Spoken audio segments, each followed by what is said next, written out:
और इस बार अगर दूसरी बार ज्वाइन करने में कोई नहीं आया तो देख लेना। वो 10 मिनट हम गप्पे नहीं मारते, तब भी हम पढ़ते ही है, तो आपको ज्वाइन होना ही है। सो लास्ट लेक्चर में हमने कॉन्स्टिट्यूशन के बारे में पढ़ रहे थे। एक्सरसाइज हमने ओवरव्यू जो था वो एरियल व्यू में देख लिया था ऑलमोस्ट, ऐसे आउटलाइन है। फिर कॉन्स्टिट्यूशन की डेफिनेशन और इम्पोर्टेंस है, प्रोसेस ऑफ फ्रेमिंग, कॉन्स्टिट्यूशन कैसे बना, कैसे कॉन्स्टिट्यूशन का ख्याल आया आजादी के बाद, कैसे देश चलाने के लिए कॉन्स्टिट्यूशन जरूरी था, कितने कितने लोग इकट्ठे हुए थे, कितनी बार मिले थे, कब से प्रोसेस स्टार्ट हुई, कब जाके एंड हुई, फिर कब जाके उसको इम्प्लीमेंट किया गया प्रेजेंट कॉन्स्टिट्यूशन को, वो सब कुछ हमने प्रोसेस में देखा था। ठीक है, कितने दिन प्रोसेस चली, कितने आर्टिकल्स है उसमें, कितने अपेंडिसेस है, सब कुछ हमने देखा था। उसके बाद यूनिनिमसली कॉन्स्टिट्यूशन वो पास हुआ था, मतलब किसी ने ऐसा अगेंस्ट में वोट नहीं दिया था कि भाई कॉन्स्टिट्यूशन प्रॉपर नहीं है, ऐसे यूनिनिमसली उसमें हमारे जो नेशनल एम्बलम है 4 लायंस वाला वो दिखाया गया है, और एक हमारा जो क्या बोलते हैं उसको स्लोगन है वो दिया गया है, सत्यमेव जयते। ठीक है, एक मिनट, अपना अपना वीडियो ऑन रखना है सबको, लास्ट टाइम बोल रही हूँ, next time I am not going to repeat it. फिर आता है क्या क्या है उसमें सिटीजनशिप के लेके कौन कौन से टॉपिक्स हैं जो कॉन्स्टिट्यूशन में इंक्लूड किए गए हैं। उसके बाद कॉन्स्टिट्यूशन में ऐसा नहीं कि एक बार बन गया तो बन गया, उसके बाद हम कॉन्स्टिट्यूशन में कुछ ऐड कर सकते हैं, कुछ उसमें चेंजेस कर सकते हैं। ठीक है, काफी सारे चेंजेस अभी भी हो रहे हैं। उसके बाद आता है प्रियम्बल, प्रियम्बल बाकी था हमारा, राइट, बाकी था ना। सो प्रियम्बल क्या है, प्रियम्बल है इंडेक्स, शायद मैंने ये बताया था, पता नहीं, वापस एक बार रिवाइज हो जाएगा।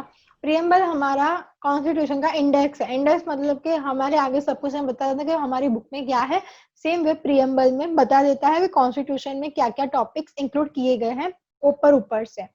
तो preamble is the core and important part of the constitution, core मतलब कि सबको डिटेल में ऑलमोस्ट ऊपर से बता सकता था कि इसमें क्या क्या इंक्लूड है। Indian constitution begin with preamble, the words written in the preamble highlights the soul of the constitution, जो preamble में लिखा गया है वो constitution का क्या है, soul है। ठीक है, the preamble remain unchanged till 1976, तो 1976 तक उसमें कोई अलग सा चेंजेस नहीं हुआ था, कुछ भी क्या बोलते हैं उसको, अमेंडमेंट, यस, कोई अमेंडमेंट नहीं हुआ था कॉन्स्टिट्यूशन में 1976 तक। 1976 में ये 4 वर्ड्स ऐड किए गए, कौन से, socialist, secular, unity and integrity of the nation were added.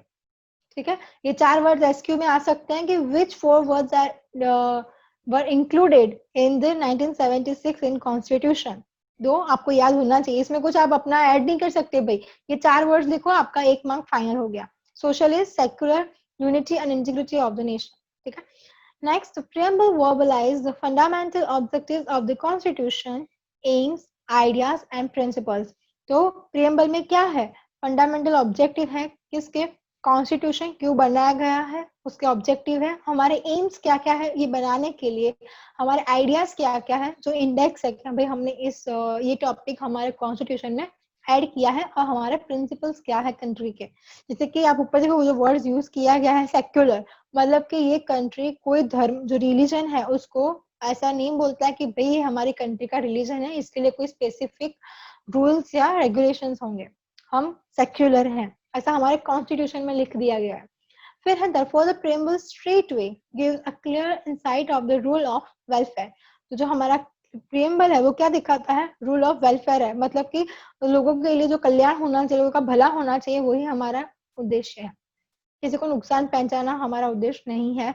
The preamble reflects constitution framers psyche, मतलब कि जो भी हमारा जिसने भी, मतलब कि मैं कोई बुक लिखूंगी ठीक है ना, तो उस बुक को पढ़कर आप क्या सोचोगे, ये जो ऑथर है वो ऐसी सोच रखता होगा, सेम में कॉन्स्टिट्यूशन पढ़ते हैं तो हमें पता चलता है कि जिन्होंने ये बनाया है उनकी सोच ऐसी होगी, वो हम सोच सकते हैं। ठीक है, वो रिप्रेजेंट करता है, ये कॉन्स्टिट्यूशन ऑफ इंडिया का प्रियम्बल है।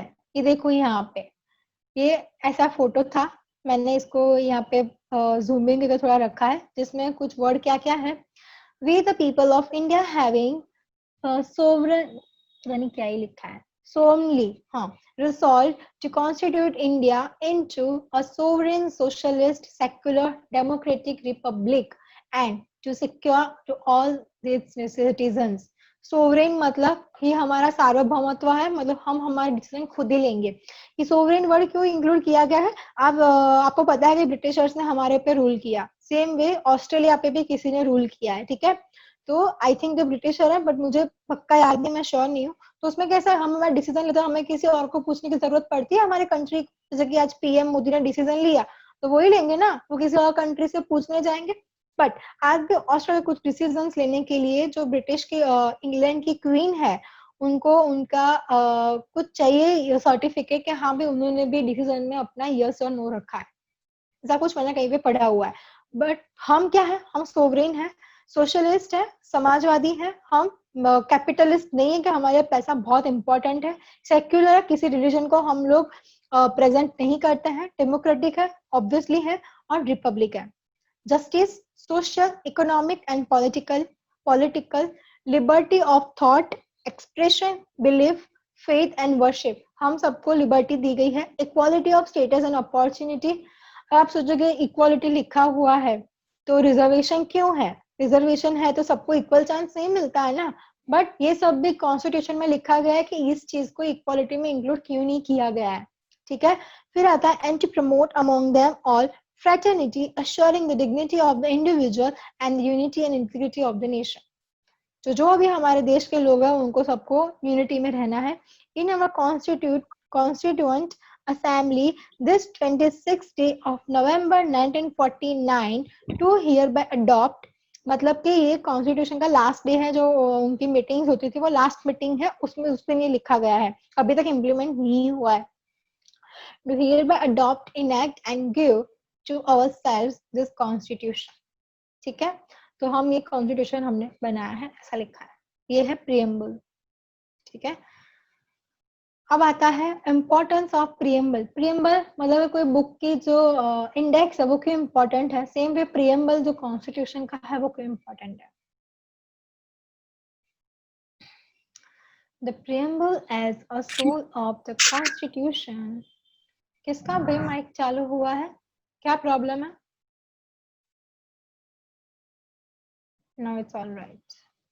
The preamble as a soul of the constitution is also an important necessity. ये हमारे लिए important जरूरी था, constitution का जो soul है preamble वो।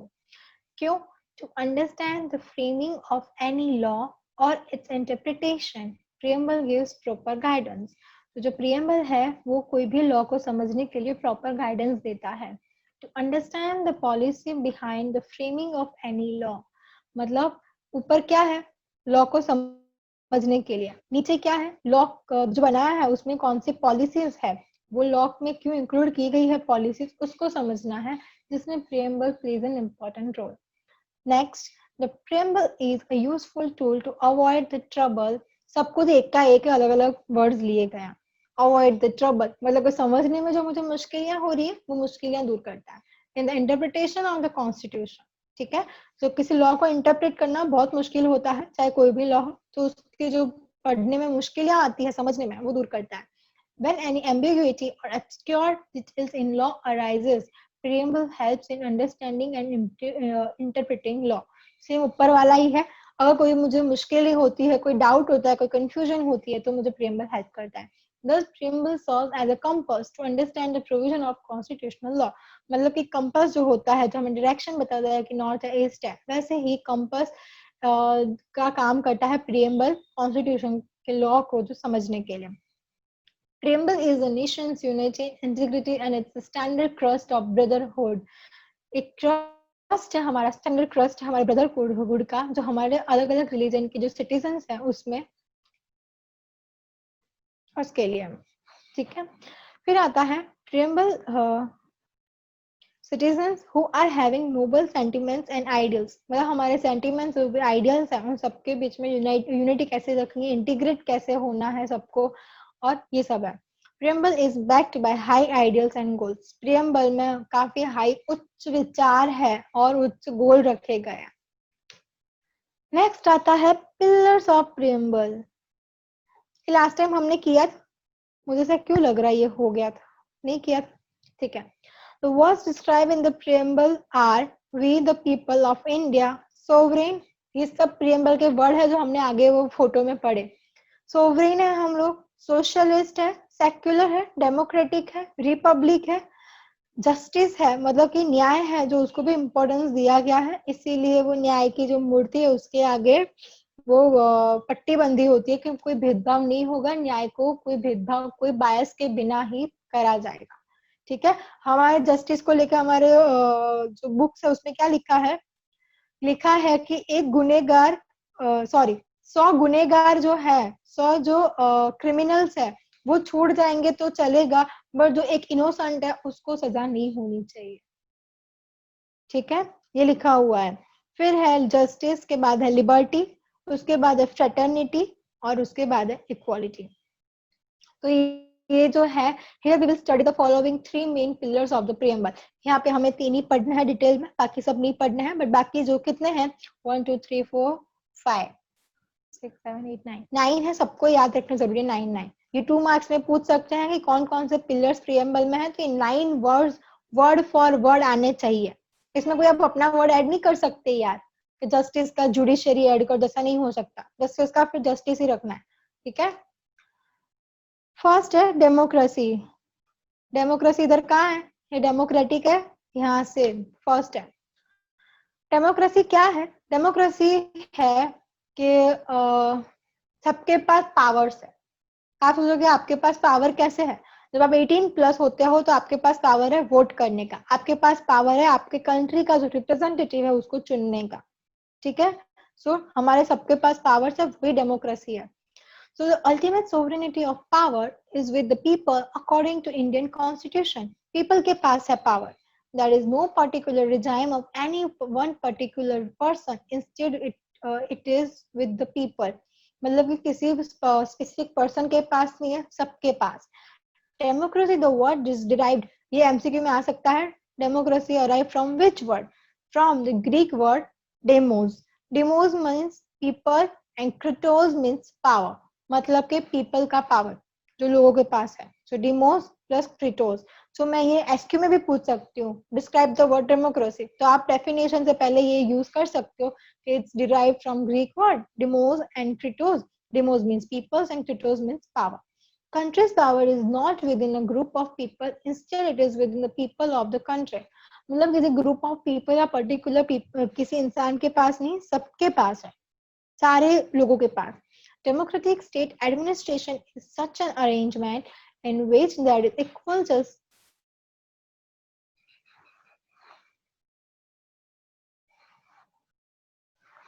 एक मिनट, हाँ आपको सुनाई देगा।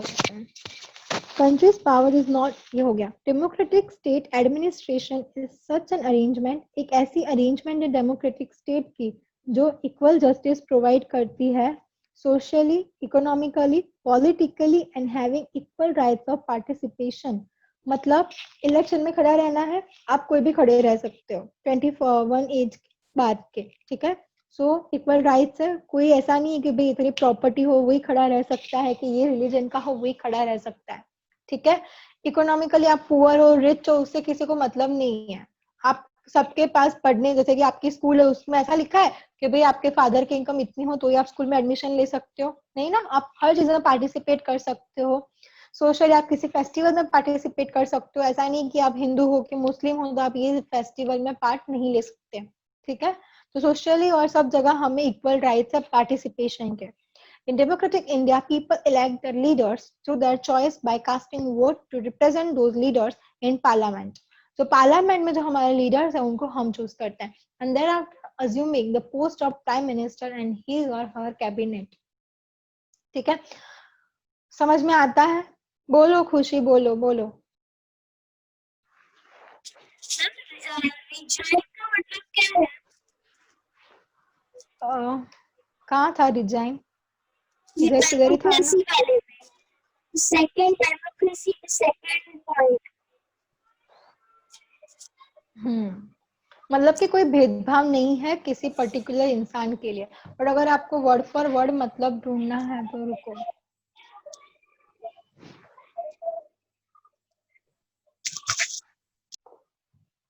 मैं देख लेती हूँ, 1 मिनट, जस्ट अ मिनट।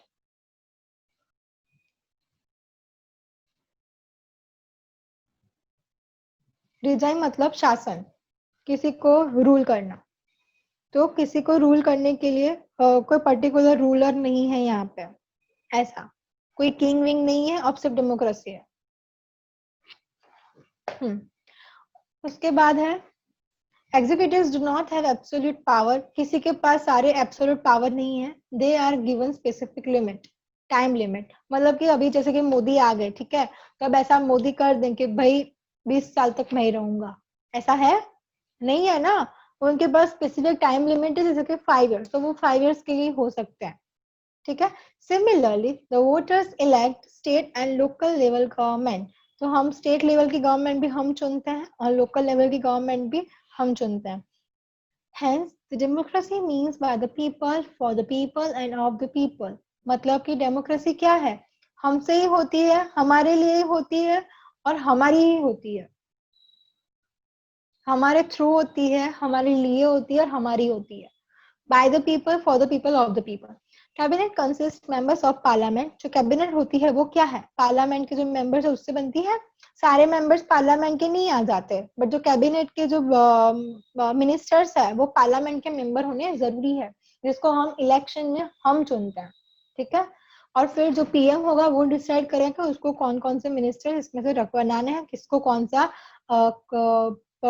जो होता है कौन सा देना है राइट वगैरह, कौन सा डिपार्टमेंट देना है, जैसे कि इसको फाइनेंशियल डिपार्टमेंट दे दिया, इसको ये डिपार्टमेंट दे दिया, वैसे वो कौन डिसाइड करेगा, पीएम। हम सिर्फ अपने मिनिस्टर्स को चुन सकते हैं।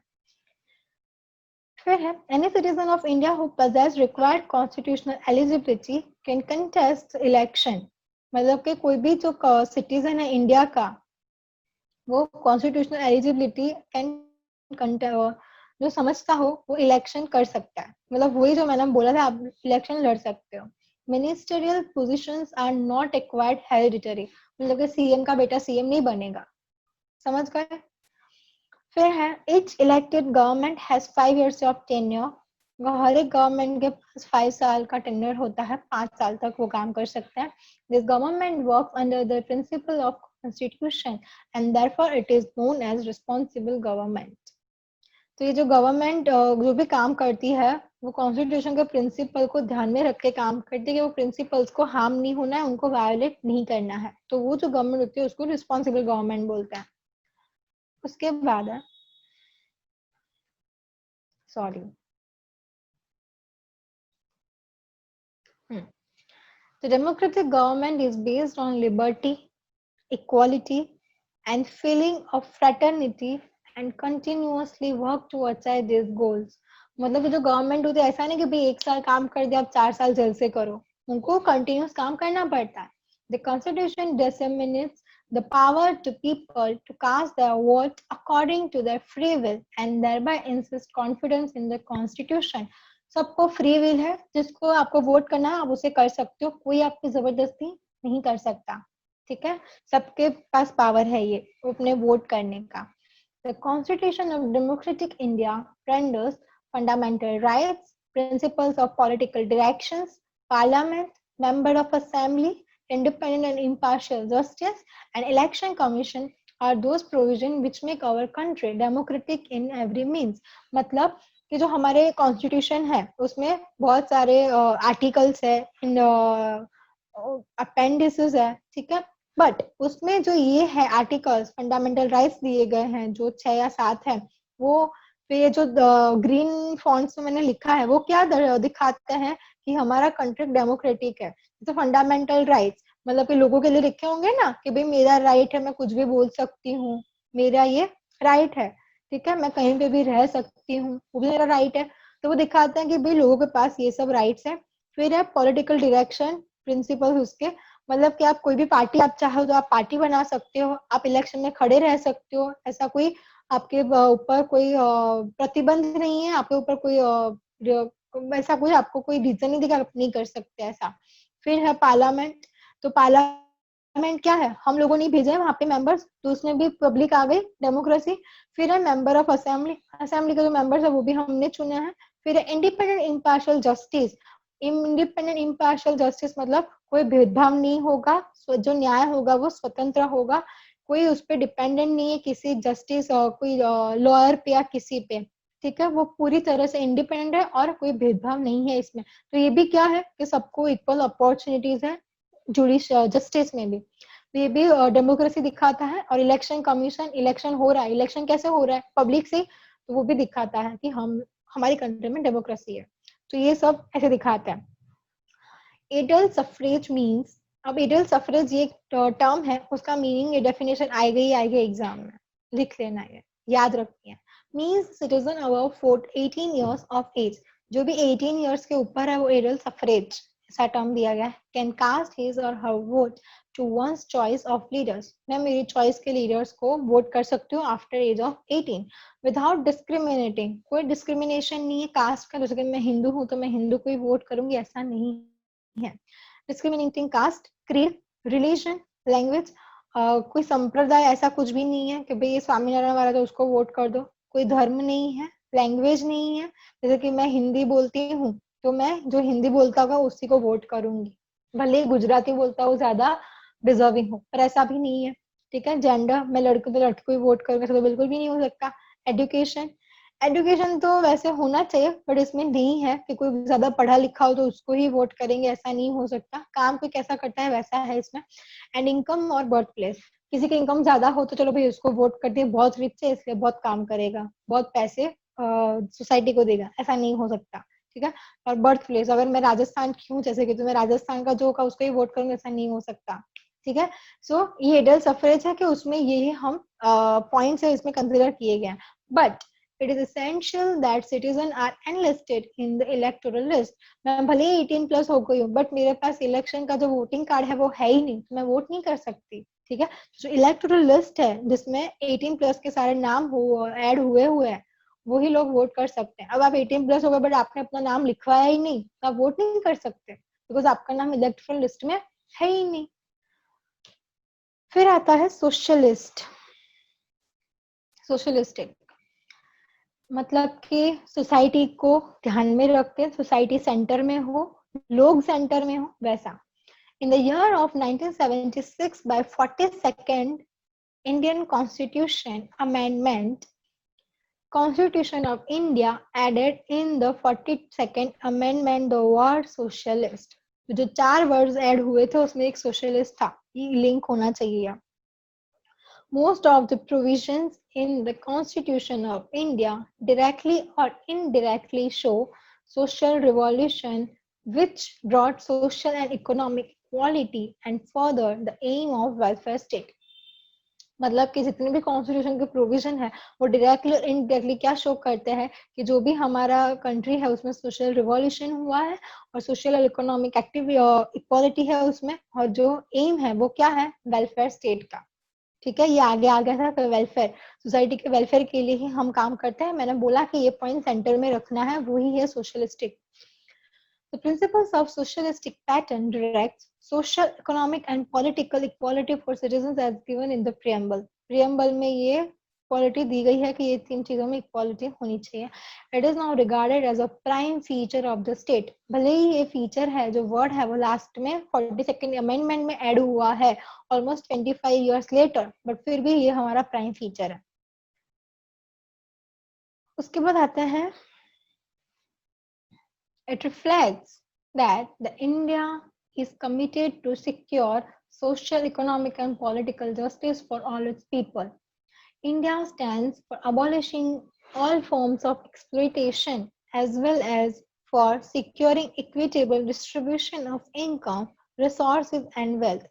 मतलब कि इंडिया इसलिए इस चीज के लिए खड़ा है कि जो भी एक्सप्लोइटेशन हो रहे हैं, एक्सप्लोइटेशन के एक चीज का हो रहा है, जैसे कि पहले था अनटचेबिलिटी। वो अनटचेबिलिटी क्या था, किसी को आप मेंटली उसका एक्सप्लोइटेशन करो, जैसे कि मैं आपको नहीं छूंगी, आपको कैसा लगेगा, क्योंकि ऐसा तो हमें क्या है, जब मैं आपको नहीं छूंगी तो आपको दिमाग पे मेंटली एक्सप्लोइटेशन होगा ना, आपका शोषण, एक्सप्लोइटेशन मतलब। तो ऐसा इंडिया में कोई शोषण नहीं चलेगा। क्या काम करेगा, जो सिक्योरिंग है इक्विटेबल इनकम का जो डिस्ट्रीब्यूशन है वो इक्वल होना चाहिए, जैसे कि गरीब लोग हैं तो उनको भी इनकम डिस्ट्रीब्यूशन जो है वो इक्वली हो, वैसा ट्राई करेंगे हम। हमारे रिसोर्सेज है, जैसे कि महाराष्ट्र और गुजरात है, ठीक है, तो इंडिया की जो नेशनल इनकम है टोटल, उसमें महाराष्ट्र और गुजरात है, उसमें इनका कंट्रीब्यूशन ज्यादा है, महाराष्ट्र और गुजरात का। महाराष्ट्र क्यों? वो सारे रिच कहाँ रह रहे हैं? मुंबई में। तो ऑब्वियसली महाराष्ट्र का जो कंट्रीब्यूशन होगा नेशनल इनकम में बाकी सारे स्टेट के कंपैरिजन में वो ज्यादा होगा।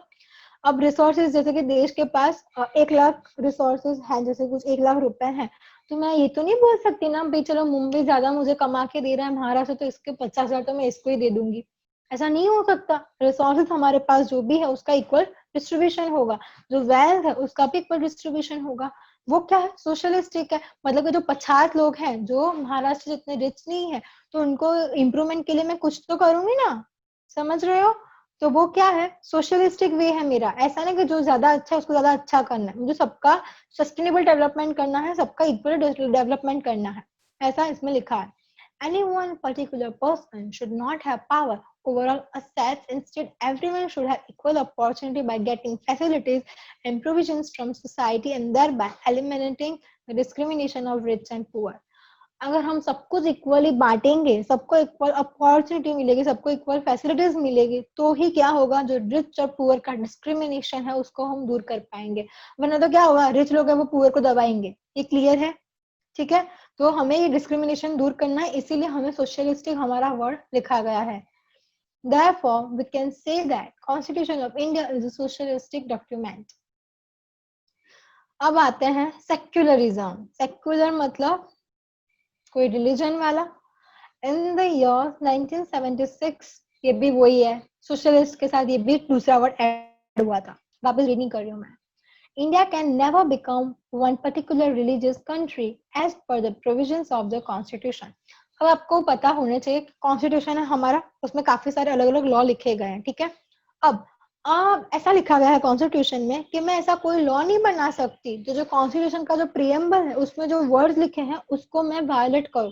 कॉन्स्टिट्यूशन में लिखा है कि हम इंडिया सेक्युलर है, तो मैं ऐसा नहीं लिख सकती कि भाई आज से हिंदुस्तान है वो हिंदू राष्ट्र होगा, नहीं लिख सकती। क्यों? बिकॉज कॉन्स्टिट्यूशन का जो प्रीएम्बल है उसको ही वायोलेट कर रहा है। ऐसा कोई भी लॉ नहीं बन सकता जो प्रीएम्बल को वायोलेट करता हो। समझ रहे हो आप? चाहे वो सेक्युलर हो या चाहे कोई भी चीज हो। सोशलिस्ट के ऐसा भी है कि हम आज से कैपिटलिस्ट है, प्रीएम्बल में हम कोई चेंज अमेंडमेंट नहीं ला सकते, प्रीएम्बल के जो फीचर्स है उसमें वायोलेट करते हुए अमेंडमेंट्स नहीं ला सकते। इसलिए क्या लिखा, India can never become, never मतलब कभी भी हम ये वर्ड ऐड नहीं कर सकते कि हम भी इस पर्टिकुलर रिलीजन को फॉलो करते हैं। ठीक है, आप देखो अब कैसे पता चल रहा है कोई कंट्री है पर्टिकुलर रिलीजन को फॉलो करता है। पाकिस्तान का फ्लैग देखा है आपने? फ्लैग में क्या है? चांद है। चांद किस रिलीजन को रिप्रेजेंट करता है? मुस्लिम को। बिकॉज उनकी जो मस्जिद होती है, मस्जिद के एक पिलर पे जो होता है मेन, वहां पे क्या होता है? चांद है। इनडायरेक्टली वो लोग प्रेजेंट कर रहे हैं कि हाँ भाई वो लोग मुस्लिम राष्ट्र हैं। ठीक है, ऐसे रिप्रेजेंट होता है कि कोई राष्ट्र है वो सेक्युलर है कि सेक्युलर नहीं है। ओके, फिर है India does not follow any particular religion. हमें पता है सारे रिलीजन के लोग यहाँ पे मिक्स्ड रहते हैं। So the country never promotes any religious activity. अब इसमें लिखा है नेवर प्रमोट्स। अब नेवर प्रमोट्स क्या होता है? नेवर प्रमोट्स मतलब कि कल को मोदी बोलेंगे चलो भाई रथ यात्रा है सब ज्वाइन हो जाओ, ऐसा जो ऊपर जो पावर में बैठा है वो ऐसा नहीं बोल सकता जो पूरी कंट्री को रिप्रेजेंट करता है, वो चाहे हिंदू भी क्यों ना हो। कभी अब्दुल कलाम ने बोला कि चलो भाई ईद है चलो करते हैं, सेलिब्रेशन करते हैं, नहीं बोल सकते वो। क्यों? आपको पता होना चाहिए कि पार्लियामेंट की जो पार्टीज होती है, दिवाली पार्टीज, उसमें ईद की पार्टी भी अलग से होती है। वो कहाँ होती है? प्रेसिडेंट जो प्रेसिडेंट वहां पे जहाँ पे रहते हैं वहां पे। ठीक है, तो हम क्या है? सेक्युलर है। सारे जो रिलीजन है उसको हम इक्वली इंपॉर्टेंस देते हैं, जो लोग पावर में उनके लिए ये बात है। वहां पे वो अपने पर्सनल व्यूज नहीं रख सकते, वहां पे वो कंट्री को रिप्रेजेंट कर रहे हैं, तो वहां पे उनको कॉन्स्टिट्यूशन के हिसाब से चलना पड़ेगा, चाहे वो हिंदू में मानता हो, मुस्लिम में मानता हो, कुछ भी हो। ठीक है, फिर आता है never promote any religious activities. The country can not involve any secular activity with religious activity. Country है वो कोई रिलीजियस एक्टिविटी में इन्वॉल्व नहीं हो सकता। अब ये कैसे आप मानोगे? जैसे कि मैं, मेरा फ्लैग है उसमें मैं साथिया नहीं लिखवा सकती। जो स्वस्तिक होता है ना, स्वस्तिक का सिंबल, वो हिंदू को हिंदुइज्म रिप्रेजेंट करता है, तो मैं ऐसा कोई सिंबल यूज नहीं करती। जैसे कि मैं मेरे फ्लैग पे क्रॉस का साइन भी नहीं लगा सकती। क्यों? भी वो क्रिश्चियन को रिप्रेजेंट करता है। ठीक है। सो मैं ऐसा हेलो कोई भी काम नहीं। Yes sir. हाँ मैम, रेजुइन था ऊपर से। Yes sir. पढ़ने बैठो ना, वहाँ क्लासरूम में तो बेंच होती है, इधर चेयर टेबल एडजस्ट करके या कहीं अच्छी जगह पे बैठो जैसे कि वत्सल बैठा है, ठीक है। तो क्या लेजीनेस नहीं आएगी। अब मैं जैसे आपको सोफे पे बैठ के यूं के पढ़ा रही हूँ तो ऐसे ऐसे करके, यू डोंट लाइक इट, और आपको पढ़ने वाली फील नहीं आएगी। बाकी आपकी मर्जी है। चलो वापस आते हैं, कहाँ थे। हम कोई पर्टिकुलर रिलीजन को फॉलो नहीं करते, कंट्री कोई पर्टिकुलर रिलीजियस एक्टिविटी को प्रमोट नहीं कर सकता, ठीक है। The country can not involve any secular activity with religious activity, ऐसी कोई सेक्युलर एक्टिविटी को रिलीजियस एक्टिविटी के साथ जोड़ के प्रमोट नहीं कर सकता। केवल आपने वीडियो ऑफ किया है। Citizen of the ma'am country has a freedom. आप कौन है मैं बोलिए। मैं फास्ट बोल रही हूँ अब। हाँ हाँ ठीक है ठीक है। कंट्री है वो किसी रिलीजियस एक्टिविटी को प्रमोट नहीं कर सकता, किसी सेक्युलर एक्टिविटी को रिलीजियस एक्टिविटी के साथ जोड़ के उसमें इन्वॉल्व भी नहीं हो सकता। The citizen of the country has a freedom to choose his और हर रिलीजन। आपको पता होना चाहिए कि जो ए आर रहमान है, ठीक है, वो रहमान है तो मुस्लिम है, बट वो पहले हिंदू थे, फिर उन्होंने मुस्लिम धर्म अपना चेंज किया है। तो इसका मतलब क्या है, हर एक इंसान जो भी सिटीजन है इंडिया का, उसके पास राइट टू चूज अपना रिलीजन। मैं अपना रिलीजन जब चाहे चेंज कर सकती हूँ, समझ रहे हो। तो सबके पास राइट्स है, कोई कहीं पे फोर्सफुली रिलीजन चेंज नहीं करवा सकता जैसे दूसरी कंट्रीज में होता है। पाकिस्तान के रोज किस्से आते हैं कि हिंदू लड़कियां हैं जो उनको जबरदस्ती मुस्लिम लड़कों से शादी करवा के उनका रिलीजन चेंज करवा देते हैं, ठीक है। The country cannot discriminate a citizen on religious basis, जैसे कि ये हिंदू है तो इसको जॉब पे रख दो, ये क्रिश्चियन है इसको जॉब पे मत रखो, ऐसा नहीं हो सकता। सबको अपने क्वालिफिकेशन के हिसाब से जॉब मिलेगी, ठीक है। तो कहीं पे भी तो जॉब की बात है, कहीं कोई भी चीज में डिस्क्रिमिनेट नहीं हो सकता कि भाई ये जगह है तो except Hindus no one allowed, कि हिंदूज के अलावा कोई आ नहीं सकता। जैसे कि आपसे जो गुरुद्वारा है इधर SG हाईवे पे, ठीक है, तो वहां पे जरूरी नहीं है कि सिख लोग ही जाते हैं। मेरी इच्छा होगी तो मैं भी गुरुद्वारा में जा सकती हूँ, ठीक है, आप लोग भी जा सकते हो। हम ऐसे कोई सिख है कोई ईसाई है तो वो मंदिर में आ सकता है। जैसे कि मैं जैनों के देरासर में काफी बार गई हूँ, हम देलवाड़ा देरा जाते हैं, वो क्या है देरासर ही है पर हम जाते हैं ना। तो कोई डिस्क्रिमिनेशन नहीं है ऑन द रिलीजन बेसिस पे। Equal job opportunities and political rights to the citizen are given without any religious discrimination. जब अपॉर्चुनिटीज में कोई डिस्क्रिमिनेशन नहीं होगा। पॉलिटिकल राइट्स मतलब कि किसी रिप्रेजेंटेटिव को इलेक्शन में खड़ा होना है, ठीक है, तो ऐसा नहीं होगा कि भाई ये क्रिश्चियन है कि ये सिख पे खड़ा नहीं हो सकता, सब कोई भी चाहे खड़ा रह सकता है। In this way, secularism is the basic foundation and mandatory feature of the constitution. तो ये हम बेसिक फीचर है। सर्वधर्म समदृष्टि, दृष्टि मतलब कि देखना, तो जितने भी धर्म हैं सबको, सम मतलब इक्वल, इक्वल नजरिए से देखा जाएगा हर एक धर्म को। ये समझ में आना चाहिए। सर्वधर्म समभाव, समभाव मतलब कि सबके साथ समान भाव होगा।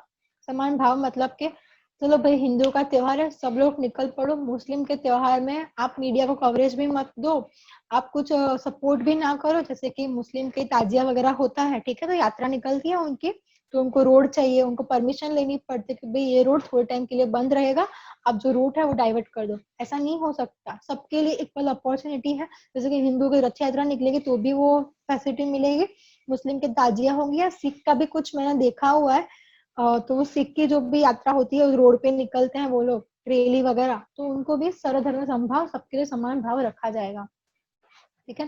सो no particular religion would be encouraged in any state. तो कोई रिलीजन एक्टिविटी है पर्टिकुलर तो कोई स्टेट में ऐसे इंकरेज नहीं की जाएगी कि हाँ भाई हिंदू के फेस्टिवल्स चाहे जितने कर लो हम लोग सपोर्ट करेंगे, ऐसा नहीं हो सकता।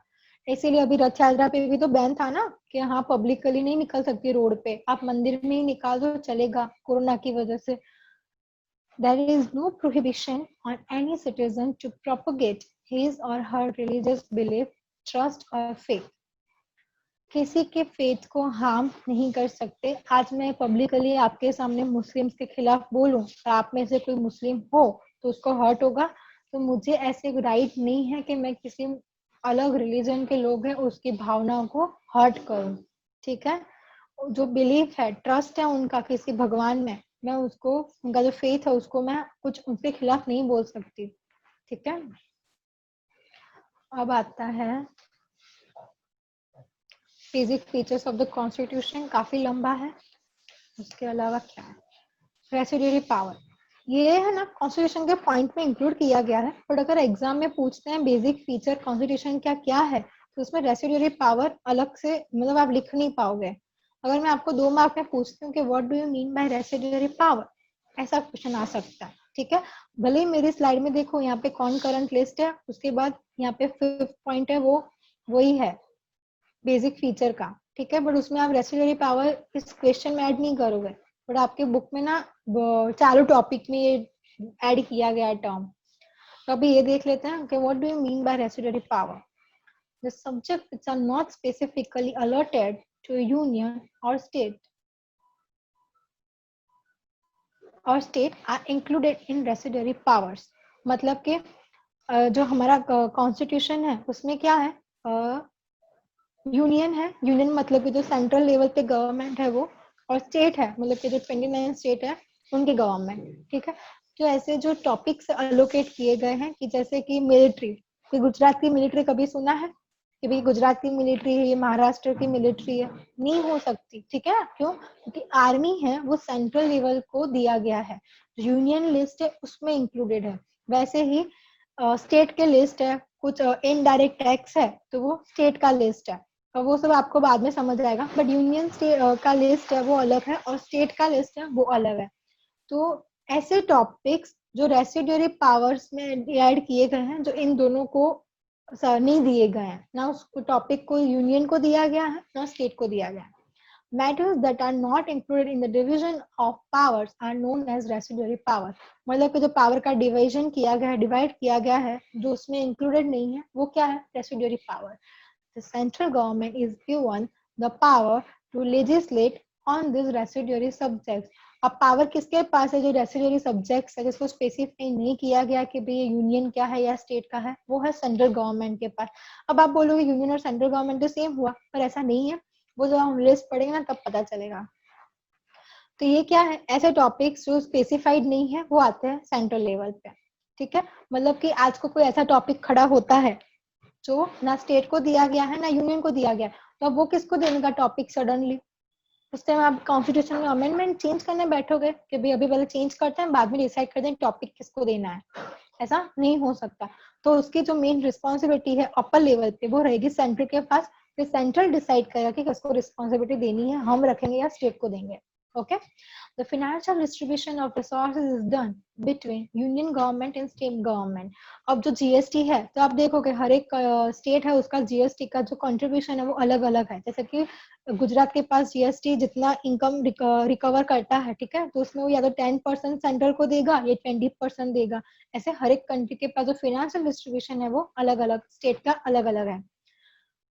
फाइनेंशियल डिस्ट्रीब्यूशन अलग क्यों है, अगर सारी income indirect tax state government की रखेगी तो फिर सेंट्रल गवर्नमेंट के पास क्या रह जाएगा, आर्मी और दूसरे जो कम्युनिकेशन जो रिसोर्सेज उस पर खर्चा करने के लिए, जो स्टेट रिकवर करता है बट फिर स्टेट उसमें से अपना हिस्सा सेंट्रल को पहुंचाएगा, ऐसे सिस्टम है। इनडायरेक्ट टैक्स में, इनडायरेक्ट टैक्स मतलब कि गुड्स एंड सर्विस टैक्स, ठीक है, जो हम प्रोडक्ट खरीदते हैं उस पर देते हैं वो। अब देखो इसमें दिए गए हैं excise and custom, excise duty और कस्टम ड्यूटी, आप है ना कोई पैकेट होगा ना उसमें लिखा होगा कि एक्साइज ड्यूटी इतनी है। एक्सपोर्ट और इम्पोर्ट, एक्सपोर्ट ड्यूटी और इम्पोर्ट ड्यूटी होती है वो। इनकम टैक्स डायरेक्ट टैक्स है। All this major taxes are decided by central government. तो ये जो टैक्सेस हैं ये सब सेंट्रल डिसाइड करेगा। एक्सपोर्ट इम्पोर्ट तो ऑब्वियसली सेंट्रल डिसाइड करेगा ना। अब गुजरात से कोई चीज जाएगी तो गुजरात का कोई फॉरेन जाएगा तो गुजरात गवर्नमेंट डिसाइड नहीं करेगी कि भाई हमें कितना टैक्स लेना है। अगर वो एक्सपोर्ट कर रही है गुजरात से तो वो सेंट्रल डिसाइड करेगा कि भाई इस पे एक्सपोर्ट ड्यूटी कितनी होनी चाहिए, ठीक है। Same in the way excise and custom. अब आता है ऐसी चीजें central government while sales tax, revenue tax, entertainment tax, educational tax, ये सब स्टेट डिसाइड करेगा। Which are having major financial resources are decided by state government. अब entertainment tax कैसे, आप देखोगे कुछ गांव जो होते हैं ना, वहां पे 100 रुपए में टिकट होती है, मतलब जो मूवीज की टिकट होती है 50 रुपए पे कहीं पे मिल जाएगी, ठीक है। बट कहीं पे बड़े बड़े सिटीज होंगे वहां पे वही टिकट 400 या 600 या 1000 रुपए में होगी। तो हर एक स्टेट में आप देखोगे ना, तो स्टेट वाइज भी ये जो रेट्स होंगे ना वो अलग अलग होंगे। क्यों? क्योंकि वो स्टेट डिसाइड करता है, उनकी पॉलिसी अलग होगी, भाई हमें एंटरटेन पे इतना टैक्स रखना है, दे विल डिसाइड, ठीक है। बट बाकी जो एक्साइज एंड कस्टम ड्यूटी है, एक्सपोर्ट इम्पोर्ट ड्यूटी है, ऑल ओवर द कंट्री, जैसे कि मैंने कोई गुड्स है मशीनरी कोई पर्टिकुलर, उस पर मैंने 5% इम्पोर्ट ड्यूटी लगा रखी है, तो फिर वो चाहे इम्पोर्ट गुजरात में हो या फिर महाराष्ट्र में या कश्मीर में हो, तो इम्पोर्ट ड्यूटी सेम ही रहेगी, ठीक है, जो क्योंकि वो सेंट्रल डिसाइड कर रही है। ये सब है रेसिडुअरी पावर, ठीक है। ये आज कोई लिए इतना ही रखते हैं, कोई डाउट हो, होमवर्क दे दूं? Yes ma'am. और प्रिया, आपको कौन सा क्वेश्चन का आंसर नहीं मिला था? मैम फर्स्ट वाला। मुझे याद नहीं है, please repeat the question. Ma'am मैं आपको है ना ग्रुप में सेंड कर दूंगी, क्योंकि ना अभी मेरे पास वो बुक नहीं मिल रही। ठीक है, ग्रुप में मुझे ऐड करवा देना। और ग्रुप में आपका चलो, नंबर नहीं है मैम? नहीं है, मैं सर को बोल हाँ तो दूंगी। ठीक है। ठीक है, चलो क्वेश्चन लिखना स्टार्ट कर दो फटाफट। You guys have only 1 minute, books निकालो, पेन निकालो, नोट डाउन करना स्टार्ट करो।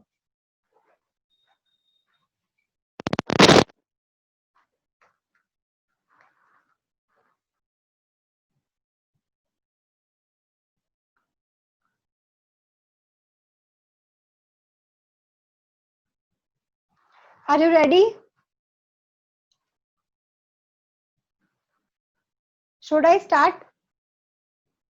ओके, लिखो सबसे पहले pillars of preamble.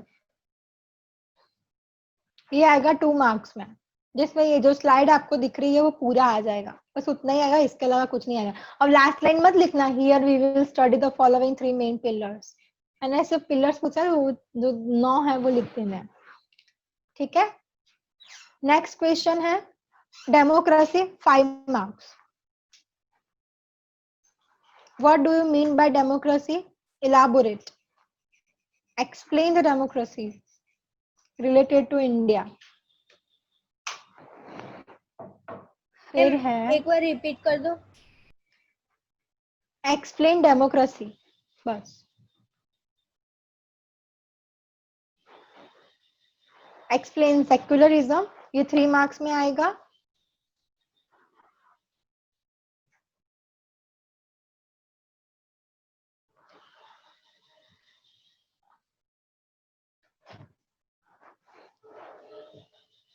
Secularism 5 marks में आएगा, सोशलिस्टिक है वो 3 मार्क्स में आएगा।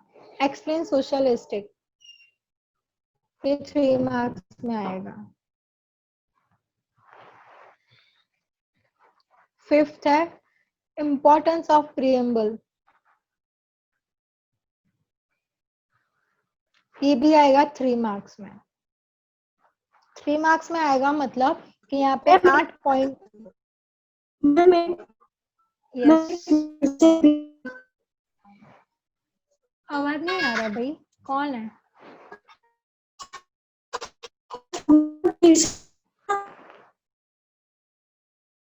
कुछ सुनाई नहीं दे रहा है मुझे। તું કોમેન્ટ કર, કોમેન્ટ માં એક્સપર્ટ છું લખીને મોકલ।